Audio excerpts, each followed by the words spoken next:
আজকে সন্ধ্যাবেলার চাটা আমি বানাচ্ছিলাম আমার মামার বাড়িতে। তো তারপর আমি রেডি হয়ে যাই। রেডি হয়ে দেখো কেমন লাগছে আমাকে। রেডি হয়ে আমি কোথায় যাচ্ছিলাম, কি করব কি না করব সব কিছুই তোমাদের সাথে শেয়ার করব। অবশ্যই সাথে থাকবে। তারপর আমরা বেরিয়ে পড়ি কোথায় যাওয়ার জন্য, সেটা হচ্ছে মেলায়।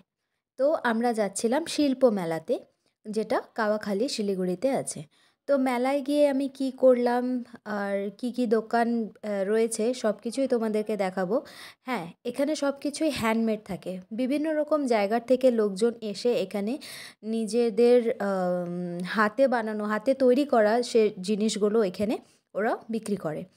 তো আমি এখানে তোমাদেরকে সব জিনিসগুলো যেগুলো এসেছিলো দোকানে সব কিছুই দেখানোর চেষ্টা করেছি। তো দেখতে থাকো, সাথে থাকো, অবশ্যই পুরো ব্লগটা আমার দেখবে। কেমন লাগলো অবশ্যই লাইক কমেন্ট শেয়ার করবে আর জানাবে যে কেমন লাগছে। তো তারপর আমি ঢোকার পরেই এখানে একজন আঙ্কেলকে দেখতে পাই যে এই জিনিসটা তৈরি করছিল। এটা একটা ফ্লাওয়ার পট, যেটা উনি নিজের হাতে তৈরি করছিলেন। বাকি ভিডিওটাতে তোমরা দেখতে পাবে বিভিন্ন রকমের দোকান আর বিভিন্ন রকমের জিনিস। তো তারপর তোমরা চাইলে এখানে তোমরাও আসতে পারো। খুবই সুন্দর একটি জায়গা আর খুবই সুন্দর সুন্দর জিনিসও এখানে রয়েছে।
তারপর মেলায় ঘুরতে ঘুরতে আমাদের খিদা পেয়ে যায়, যার জন্য আমরা চলে যাই কিছু খেয়ে আসতে।